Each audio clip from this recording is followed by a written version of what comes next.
Radio Católica. Radio Católica. Unidos por Cristo y María. Unidos por Cristo y María.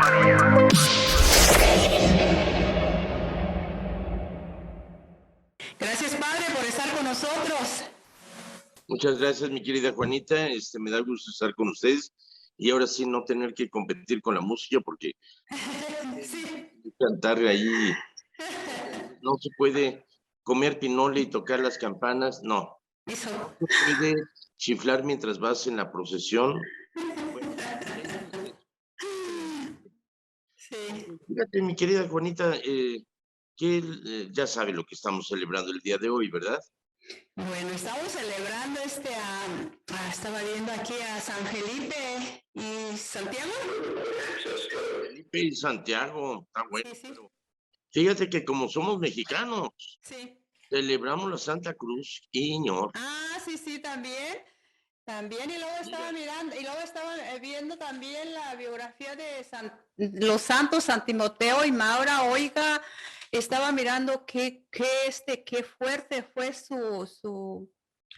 cómo ellos fueron ¿cómo se dice cuando cómo sufrieron martirio muy fuerte? Bueno, te dejé de oír, pero espero que ustedes me sigan escuchando. Sí, sí. El día de hoy estamos celebrando el descubrimiento de la Santa Cruz Sí. por Santa Elena. Santa Elena, la madre del emperador Constantino, que se convirtió al cristianismo y convirtió a su hijo también y contó con todo el apoyo de su hijo el emperador. Ella fue a Jerusalén a buscar las reliquias de nuestro Señor Jesucristo.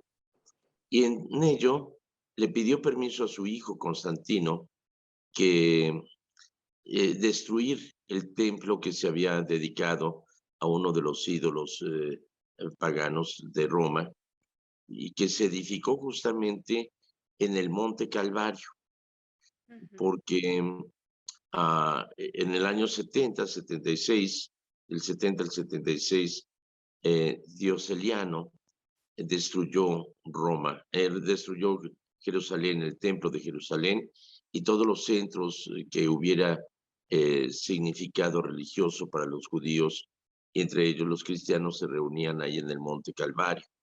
Entonces se destruyó y se edificó un templo pagano.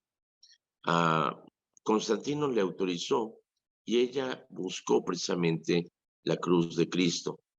Ahí encontró 3 cruces y para saber cuál era la de Jesucristo, las pusieron en el suelo y trajeron a alguien que acababa de morir y lo colocaron en cada una de las 3 cruces y finalmente en la cruz donde Cristo estuvo, este hombre muerto resucitó. Entonces se descubrió la Santa Cruz. Fue el 3 de mayo en el año 334, 36 más o menos. En el año 336 se edificó el templo del Santo Sepulcro y fue consagrado el 14 de septiembre. Entonces, el día 14 de septiembre se celebra la exaltación de la Santa Cruz. Antiguamente, antes del Concilio Vaticano II, estaba la costumbre de celebrarla también el 3 de mayo, que fue cuando se encontró la cruz de Cristo, que por cierto fue robada por los persas siglos después, en el año 600 y tantos, 614. Y en el año 626, el emperador Heraclio, emperador romano de Oriente, rescató la cruz y la trajo otra vez a Jerusalén. En todo el mundo se celebra el 14 de septiembre, con excepción de México y algunos países en Latinoamérica, porque este día es el día de los albañiles. ¿Por qué? ¿Qué tienen que ver los albañiles con la cruz? Bueno, en tiempos de la colonia, cuando se empezaron a hacer las edificaciones sobre las ruinas del México Tenochtitlan y otras construcciones anteriores, los españoles, para erradicar el culto a los dioses mexicanos, ponían una cruz al empezar a edificar un edificio y se consagraba ese edificio ante la señal de la cruz. Esa cruz permanecía ahí hasta que se terminaba la construcción. Los albañiles hoy en día, junto con los arquitectos y los ingenieros, cuando comienzan una construcción, siguen colocando esa cruz. Y el día 3 de mayo, el día de la Santa Cruz, se adorna con flor y la cruz se lleva a bendecir a la iglesia, y después el arquitecto o el encargado de la construcción les prepara a los albañiles una fiesta en grande, en donde termina con bailongo, con borrachera y demás, pero es el día de convivio entre el arquitecto, el constructor, los albañiles, y es un día que se conmemora precisamente como el Día del Albañil, además de ser el Día de la Exaltación de la Santa Cruz. Bueno, pues hoy, el mes de mayo, quiero comenzarlo con una reflexión de nuestro señor obispo, que cada mes nos escribe una reflexión. A ver, ahí va, de mi ronco pecho.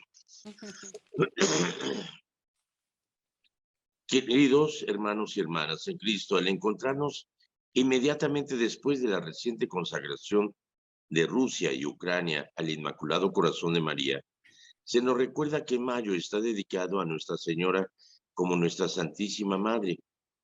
En el Día de las Madres, el segundo domingo de mayo, expresamos nuestro amor y agradecimiento por la maternidad. Es un día especial en el que nos mostramos nuestro agradecimiento por el don de la vida y el amor que hemos recibido de nuestras madres a lo largo de nuestra vida. También dentro del amor providencial de nuestro Señor, Jesús eligió el mes de mayo para enviar a su madre a compartir con los niños pastores de Fátima en 1917 su mensaje de paz para la Iglesia y el mundo. Es por su orden que hemos consagrado Rusia y Ucrania al mundo y al mundo entero a su Inmaculado Corazón.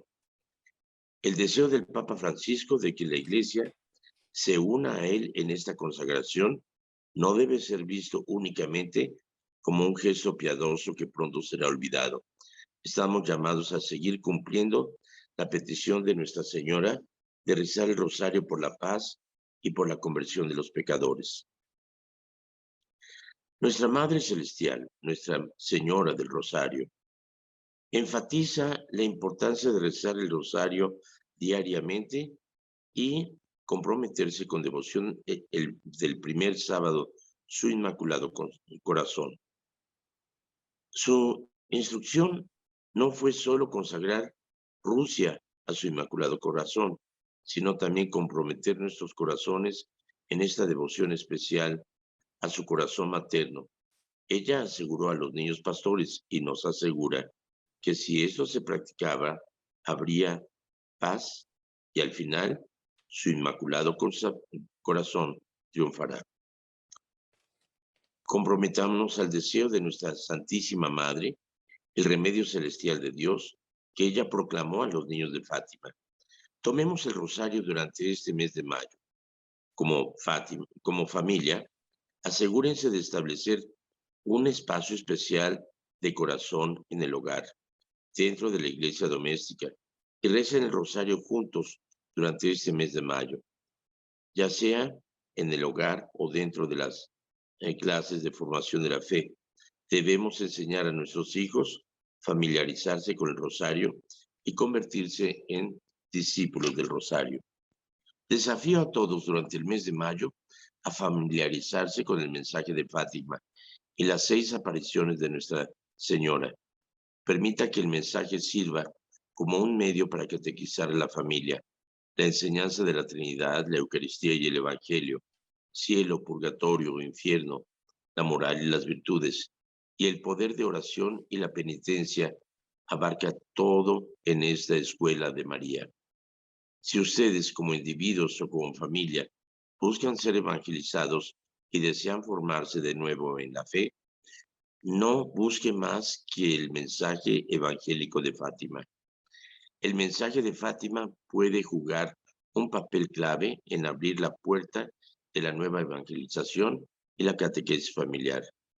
Como madre, Nuestra Señora enseñó y formó bien a sus hijos y alumnos.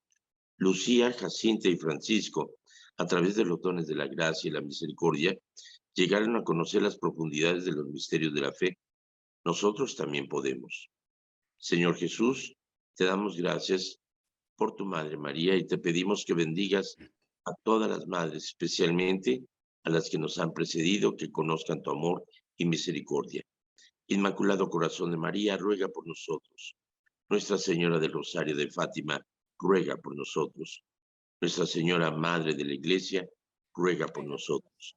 En la paz de Cristo resucitado, Obispo Myron Cota. Fíjense qué bonito, ¿eh? Nuestro querido obispo siempre nos escribe algo muy importante con motivo de cada mes.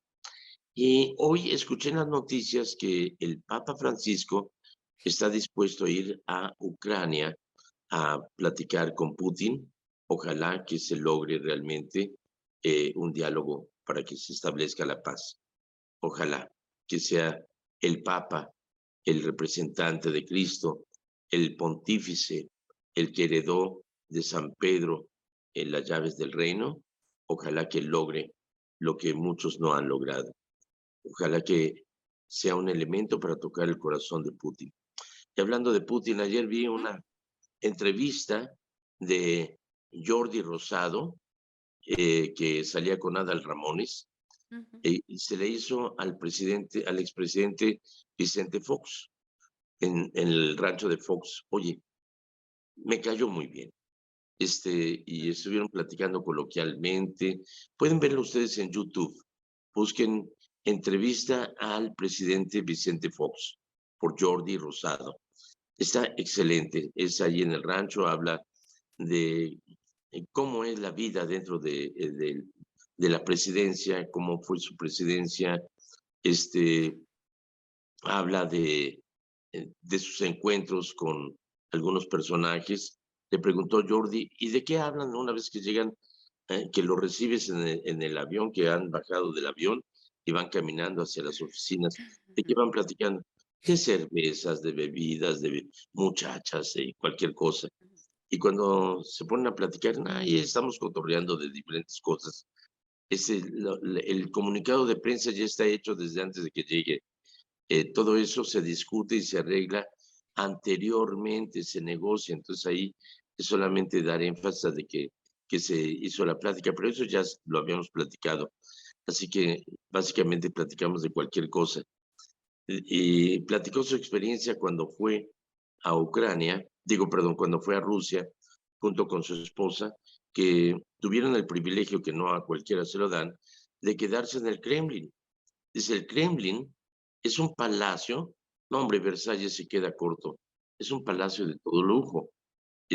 Allí estuve ahí después de haber desayunado, opíparamente, nos pasaron a una sala, no, hombre, con todo, clase de lujo, hermosísimo. Esperamos, nos dijeron ahorita el presidente Putin nos va a recibir. Pasaron 5, 10, 15, 20, 25 minutos y entra alguien y dice, el presidente Putin se disculpa por no haberlo atendido, pero por favor, pasen ahora. Y los pasan a la siguiente sala. No, una sala que competía en hermosura, todo lleno de jarrones, de oro, de arreglos, candelabros, todo de super lujo. Y también otra vez media hora los estuvieron ahí. Entonces finalmente llega otra vez el secretario y dice, el presidente Putin nos va a recibir ahora, pero nada más puede pasar usted solo. Entonces pasó él a otra sala, le pusieron, estuve esperando 5, 10, 15 minutos y de repente unas fanfarrias, tatatán, tatán, tatán. Entonces se abren las puertas y entra el presidente Putin. Dice, no, hombre, tú te lo imaginas un tipo esbelto, alto, y demás, que pelea con osos polares y que se mete al hielo como es la costumbre en Rusia y que sabe judo y karate y demás. No, hombre, es un tipo chaparrito, chaparrito. Y se para Jordi y dice, más o menos así como yo, dice, no, tú estás alto a comparación de Putin. Y ya ¿De ven que veras? de Fox es muy alto.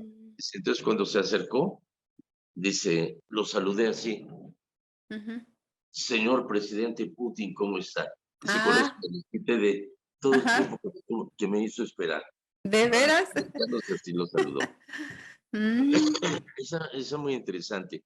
Oye, ujú, y a propósito, fíjate que hay un comunicado ujú.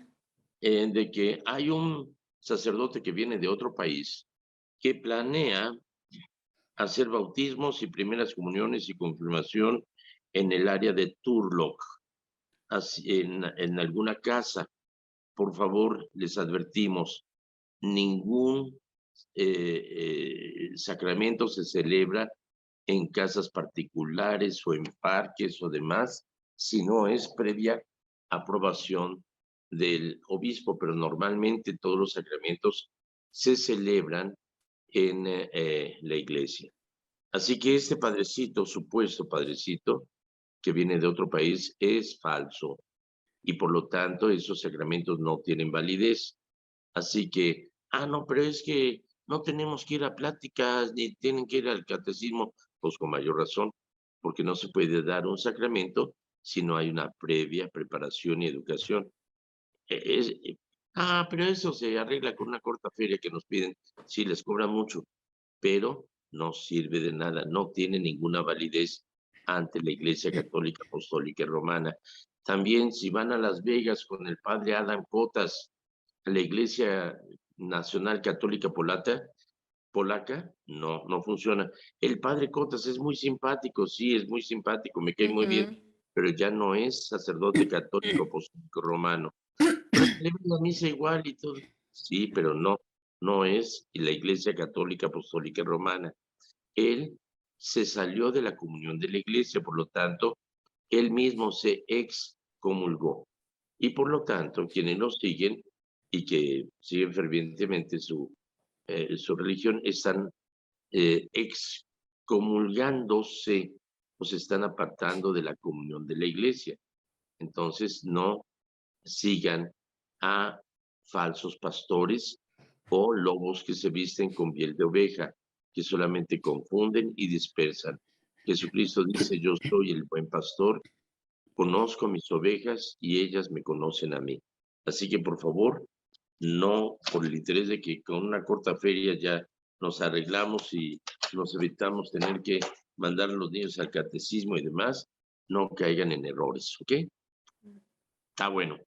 Ah, Ahora bueno. sí, ya no te escuchaba, mi querida Juanita, espero que ya hayas arreglado el micrófono.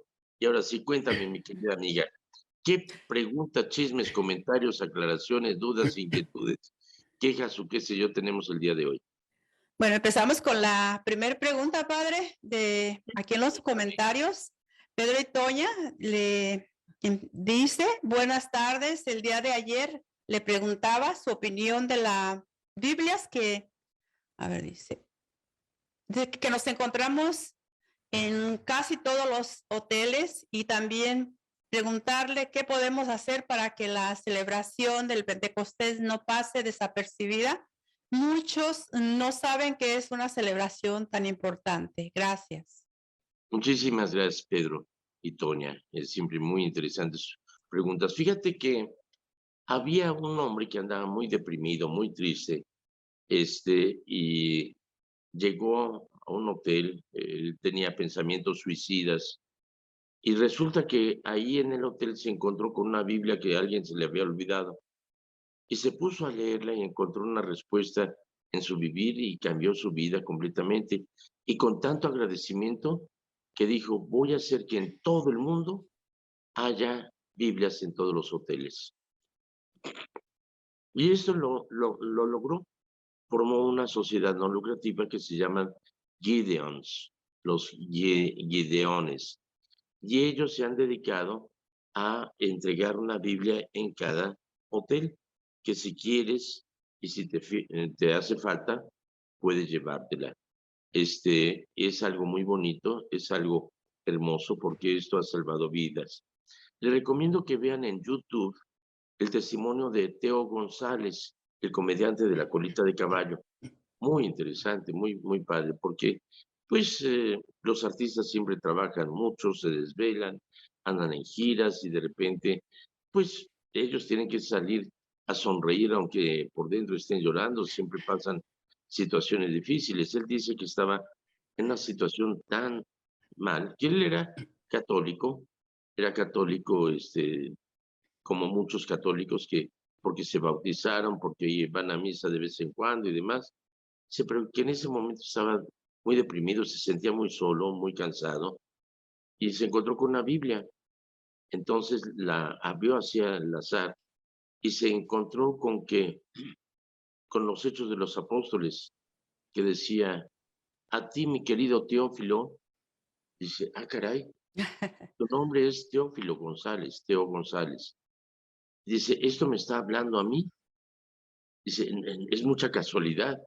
Y cerró la Biblia y dijo, ¿cómo es que aparezca mi nombre? Y lo volvió a abrir y se encontró con el Evangelio según San Lucas, que dice, después de muchas investigaciones y muchos comentarios, te escribo a ti, mi querido Teófilo. Dice, ah, caray, otra vez a mí. Y con eso se puso a llorar, empezó a leer y encontró una paz muy grande, muy espiritual y cambió, mejoró la vida, encontró un sentido de la vida de este hombre. Así que le recomiendo que vean el testimonio. Miren, ya van dos cosas que le recomiendo en YouTube.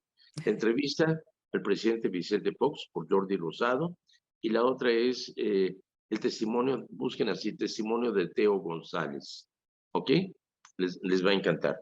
Bueno, entonces eso es el sentido de la Biblia que encontramos en los hoteles, que ha salvado muchas vidas y que ha servido de mucho. Cuando estuve en Egipto, creo que los Gideons también se preocupan por el crecimiento espiritual de todo el mundo. Entonces, además, ahí no pueden tener la Biblia los musulmanes, pero encontré el Corán también. Y tengo una copia del Corán precisamente escrito en varios idiomas. Se encuentra el Corán ahí. También es una misión que están haciendo.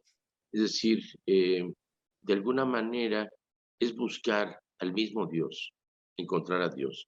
Los musulmanes desde su punto de vista, pero los cristianos, esta Biblia ha salvado a muchas personas. Esa es la idea de las Biblias en los hoteles, de los Gideons. La siguiente pregunta que me hacías, mi querido Pedro, es acerca de Pentecostés.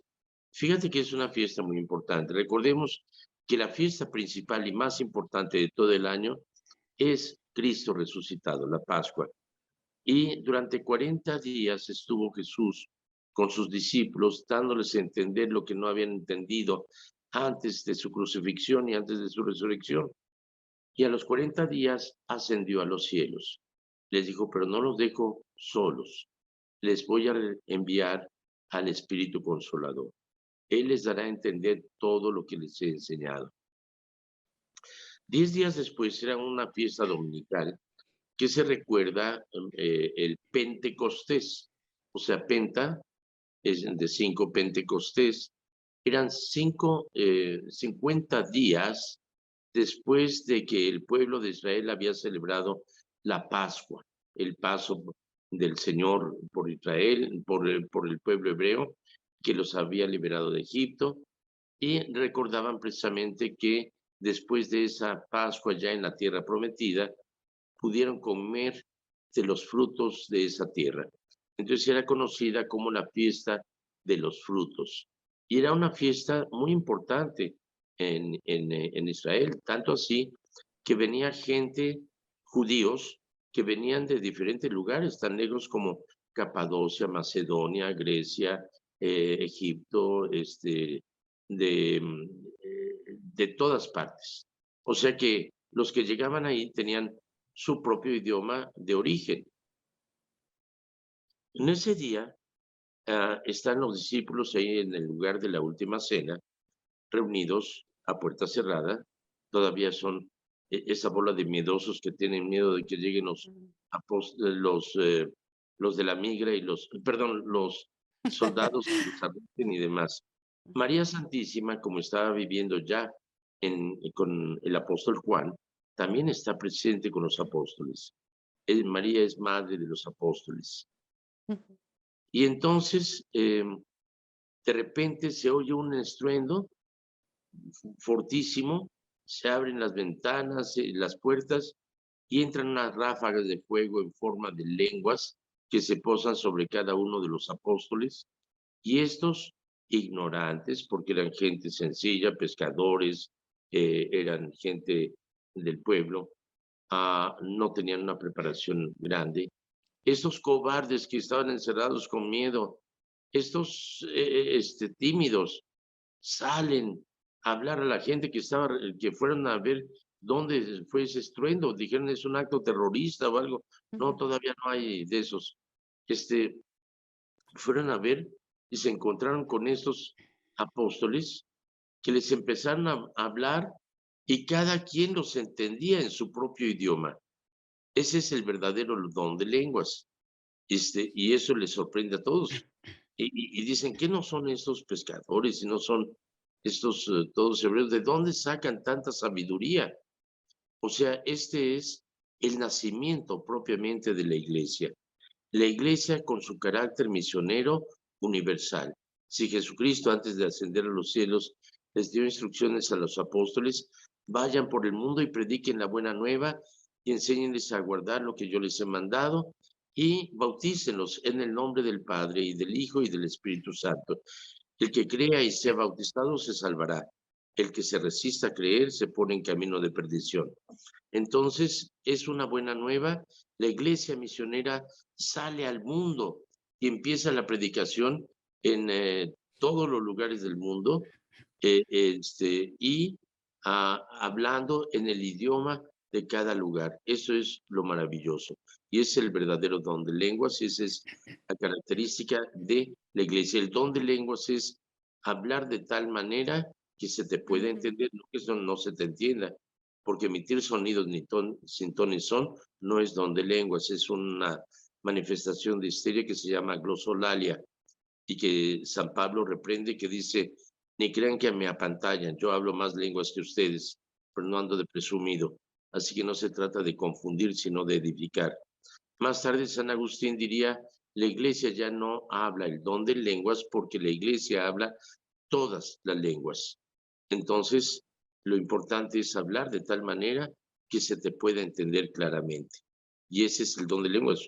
Don de lenguas maravilloso que tienen los papas, que hablan, el Papa Francisco habla español, habla italiano y muy poquito inglés. Este Papa no ha sido muy prolífico en diferentes idiomas, pero Juan Pablo II y el Papa Benedicto hablaban por lo menos 8 idiomas diferentes. Y Juan Pablo II hablaba en el idioma de cada país al que visitaba. Eso es verdaderamente el don de lenguas. ¿Okay? Bueno, así que gracias Pedro y Toña por tu pregunta, y yo creo que hay que hacer énfasis.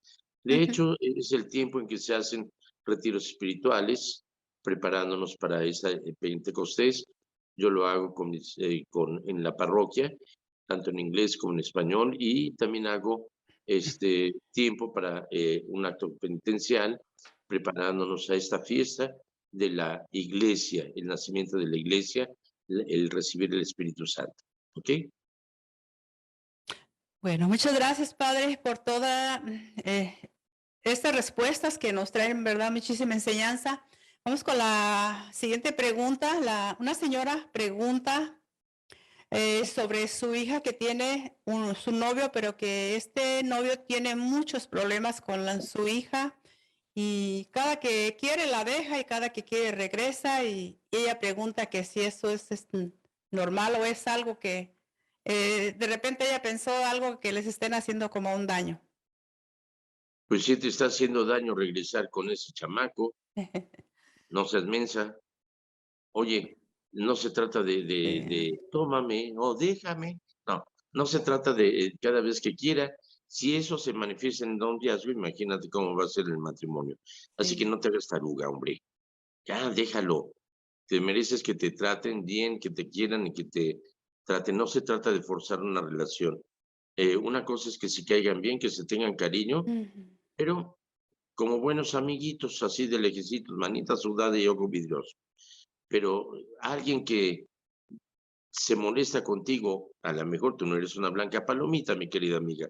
A lo mejor tiene razón de enojarse contigo, quién sabe.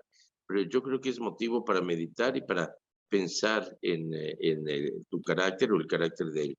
Pero si son incompatibles, no tienen por qué estar juntos, se están haciendo daño mutuamente. Así que no se trata de que alguien más les haga daño, ya se lo están haciendo ustedes. Entonces no se trata de forzar una relación. Mejor terminen como buenos amigos, dense su tiempo para sanar y mientras tanto el Señor ha de poner en tu camino a alguien que realmente sepa ser el compañero de tu vida y que tú te intereses por no ser tan berrinchuda y hacerlo enojar, sino más bien por buscar su felicidad y su bienestar. Cuando encuentres a esa persona adecuada, que te ama y te respeta y tú de la misma manera lo amas y lo respetas, habrás encontrado al dueño de tus quincenas, con el que invitarás a Dios a que consagre tu matrimonio. ¿Ok? Así que no sé qué haces en esa relación tan viciada. Más vale que cortes, ¿ok? Es mi consejo, pero haz lo que te dé tu regalada gana. ¿Ok? Gracias. Bueno, la siguiente pregunta dice, ¿se puede ser buen cristiano sin rezar, pero si se hace buenas obras? Mira, mi buen amigo Robert Breiner, que viajamos juntos en el grupo de Viva la Gente, a mí me sorprendía mucho su bondad, su generosidad, el estar al pendiente de los demás, el ayudar. Y le pregunté, oye, ¿qué tú eres seminarista o estás en una, practicas alguna religión o demás? Dice, no, yo no creo en Dios. Ajá. Digo, ¿cómo es de que haces tantas obras buenas? Dice, creo en la humanidad. Eh, es mi gran amigo, nos seguimos hablando. Recientemente me mandó un DVD de las imágenes de Cristo a través de los pinceles de diferentes artistas. Muy padre. Él fue a mi ordenación sacerdotal allá a la Catedral de México hace 41 años van a ser. Fue con su mamá, fue a México a mi ordenación. Él ya cree en Dios, él ya practica su fe con el tiempo, pero yo he visto más caridad de parte de gente atea, de parte de gente que es rechazada oficialmente por los cánones de la iglesia, por homosexuales, por políticos, por gente no creyente. He recibido más apoyo de ellos en un momento determinado que he necesitado que por la jerarquía de la iglesia. No estoy hablando de Stockton, en otras diócesis en las que estuve. Y he sufrido más en manos de la iglesia que en manos de enemigos de la iglesia. De parte de esta gente atea, esta gente pecadora, me han apoyado, me han ayudado, me han asistido. Ciertamente Dios les toma en cuenta eso. No basta rezar. Hacen falta muchas cosas para conseguir la paz. Y rezan de corazón y rezan de buena fe. Pero también reza el piloto cuando monta en su avión para ir a bombardear a los niños de Vietnam. Era una canción en los años 70. Si no basta rezar. Hacen falta muchas cosas para conseguir la paz. Se trata de lo que nos dice el apóstol Santiago. Muéstrame tu fe sin obras, que yo por mis obras te mostraré mi fe. Entonces la fe y las obras van unidas. Como dice el dicho mexicano, a Dios rogando y con el mazo dando. Y como dicen en Italia, ora et labora, reza y trabaja. Es decir, las dos cosas van juntas. Santiago me encanta porque no tiene pelos en la lengua, porque habla las cosas tal como son y dicen, ¿de qué le sirve a alguien que le digas, aliméntate y cobíjate y cuídate, si no le proporcionan ni alimento, ni cobijo, ni cuidado? Entonces, obras son amores y no buenas razones. Dice el apóstol Santiago, la fe pura e intachable ante Dios es atender al huérfano y a la viuda en su necesidad. Entonces una cosa va unida a la otra.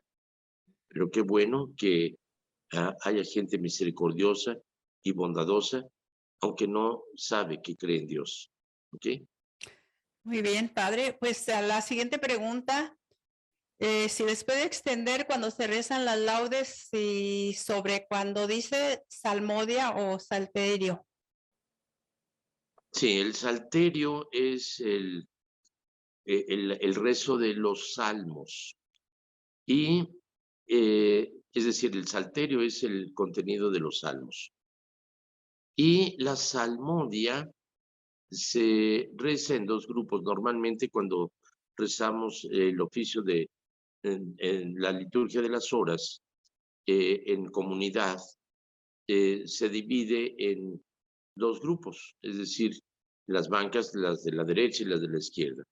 Y entonces cada estrofa o cada bloque, cada estrofa, cada párrafo de un salmo, lo lee un grupo y el otro lo lee la otra banca, entonces alternándose.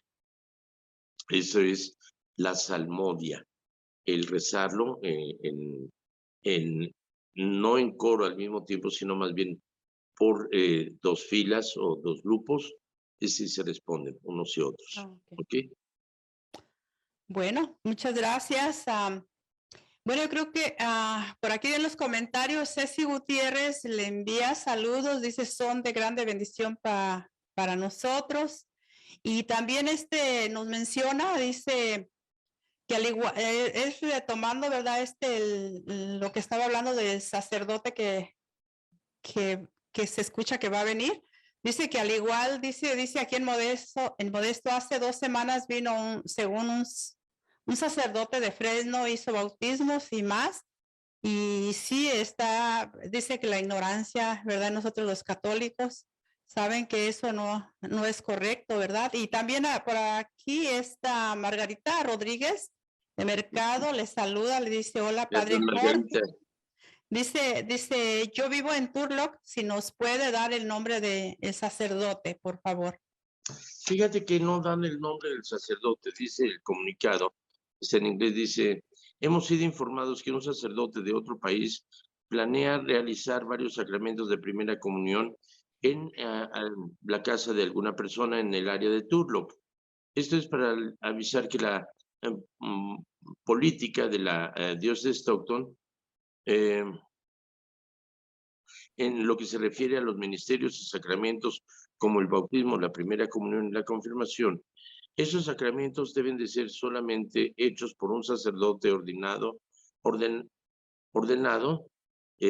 sacerdote en la diócesis de Stockton. Las confirmaciones son hechas por el obispo, que puede delegar a un párroco o a un sacerdote que le pertenece. Nunca una misa o un sacramento se hace en ninguna casa o en un parque. En tal servicio no es válido en la Iglesia Católica. Los sacerdotes de otra diócesis pueden celebrar bodas y funerales solo con una carta de facultades de la oficina de los sacerdotes. ¿Ok? Es decir, el proceso que se hace normalmente en todo el mundo, fui invitado a celebrar en Zacatecas la próxima semana una misa, así que la próxima semana va a estar, si hay recepción en donde voy, estaremos comunicándonos, pero fui invitado a Zacatecas a celebrar una misa. Para poder celebrar la misa ahí, debo de solicitar una carta de parte del obispo, de parte de la diócesis de Stockton, donde se manda directamente a esa iglesia la carta diciendo el padre Jorge Román está incardinado, pertenece a la diócesis de Stockton y no lleva en su historial ninguna pena o antecedente o algún trato que lo ponga en entredicho. Cuenta con todas las facultades y cuenta con la manifestación de que es un sacerdote en todo orden. Esa carta, que en inglés se llama Good Standing Letter, se envía a la iglesia, a la diócesis de donde voy a ir, a la diócesis de Zacatecas, y de la diócesis la mandan a la parroquia y al ranchito donde voy a ir a celebrar misa. Además, todos los sacerdotes tenemos una credencial que nos identifica y que en este caso, esta credencial manifiesta nuestra fotografía, el escudo, habla acerca de que somos sacerdotes vigentes y en la parte de atrás tiene la fecha de caducidad, o sea, hasta cuándo tenemos esa facultad. Entonces, todo sacerdote debe de manifestar pues, que posee, que está en buen estado, en buena conducta. ¿Ok? Bueno, ya lo único que se puede hacer es las personas, ¿verdad? Que estén enteradas sobre esto, pues lo puedan, ¿verdad? Notificar a alguien, ¿verdad? Para estar pendientes de eso. Así es. Bueno. Una última pregunta, chisme, comentario. Bueno, conforme preguntas, ya son todas, padre. Si lo que usted quiera agregar, le agradecemos muchísimo. Nada más que me da mucho gusto de haber participado con ustedes. Gracias por permitirme entrar a sus hogares y a sus oídos y a su corazón. Y Dios mediante mañana continuaremos. Sí. Y muchas gracias por permitirme entrar a sus casas, porque gracias a ustedes estoy aquí. Sin ustedes, obviamente no estaría aquí. Así que muchísimas gracias, Juanita, eres muy linda. Gracias a usted, Siempre padre. muy elegante, luces muy bien de negro y tu cuello blanco. Muchas gracias. Y mediante mañana estaremos nuevamente con ustedes. Que Dios Todopoderoso les acompañe, les colme de gracia y bendición. En nombre del Padre, del Hijo, del Espíritu Santo. Amén. Claro que sí, muchas gracias. Hasta mañana, Padre. Bendiciones. Radio Católica. Radio Católica. Unidos por Cristo y María. Unidos por Cristo y María.